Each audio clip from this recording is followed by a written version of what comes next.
à Cannes 2017 dont la phase finale est prévue au Gabon et puis la République démocratique du Congo s'y est rendue. Voilà, je vous laisse suivre cet élément de reportage, quand bien même nous sommes en train d'utiliser les images d'archives.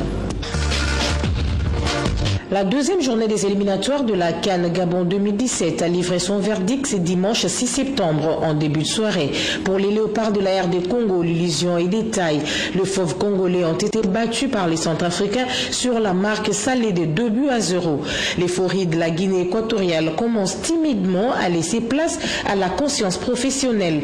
Si le premier but est inscrit sur penalty, les seconds qui a cloué les fauves qui ont laissé leur griffe au centre technique de Mikala et le fruit d'une combinaison tactique bien orchestrée et d'une frappe puissante de près de 30 mètres. Il est vrai qu'un match de football a 3 résultats. Une connaissance basique pour ces férus congolais du football qui s'interrogent sur l'ossature des léopards laissés au bon soin du staff technique. Ces léopards qui ont peiné face aux Malgaches en première journée avec cette défaite de Bangui, il faudra déjà penser à comment gagner la place du meilleur perdant avant d'affronter l'Angola. Les choses ne s'annoncent pas facile. Trop de miracles, on devient charlatan.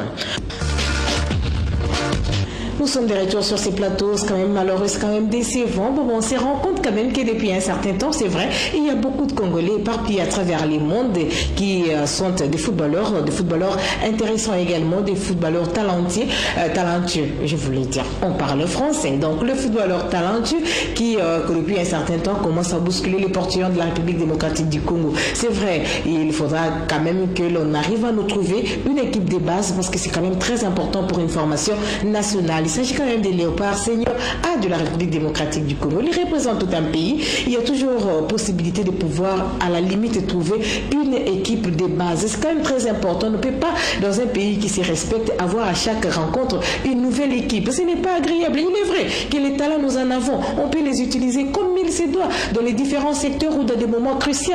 Par exemple, comme ce fut le cas avec Youssouf Mulumbu, qui fut capitaine de cette équipe des léopards depuis, en tout cas, plusieurs mois ou plusieurs années, aujourd'hui indisponible parce que opéré, Youssouf Mulumbu ne pouvant pas être avec les léopards de la République démocratique du Congo, je peux trouver normal qu'on trouve quelqu'un qui pourra prendre la place de Youssouf Mulumbu en attendant qu'il se rétablisse. Mais si à chaque fois, nous devons pour chaque match avoir une nouvelle équipe, je suis convaincu que nous n'irons pas très loin. C'est vrai, les vents ramenés de la Guinée équatoriale est encore en train de souffler sur nous, mais il faudra quand même penser à l'avenir parce qu'une petite erreur suffit pour pouvoir tout anéantir. Nous avons donc besoin de cette équipe des bases. C'est vrai, si on a 1000 joueurs à travers le monde qui sont en forme, est-ce que la République démocratique du Congo s'organisera également pour que jouer 1000 matchs avec ces 1000 joueurs? Je ne pense pas. Il faudra quand même que chaque Congolais arrive à s'identifier en un joueur. Si jamais il peut y avoir un nouveau venu, l'injection peut se faire de manière non pas automatique, mais de manière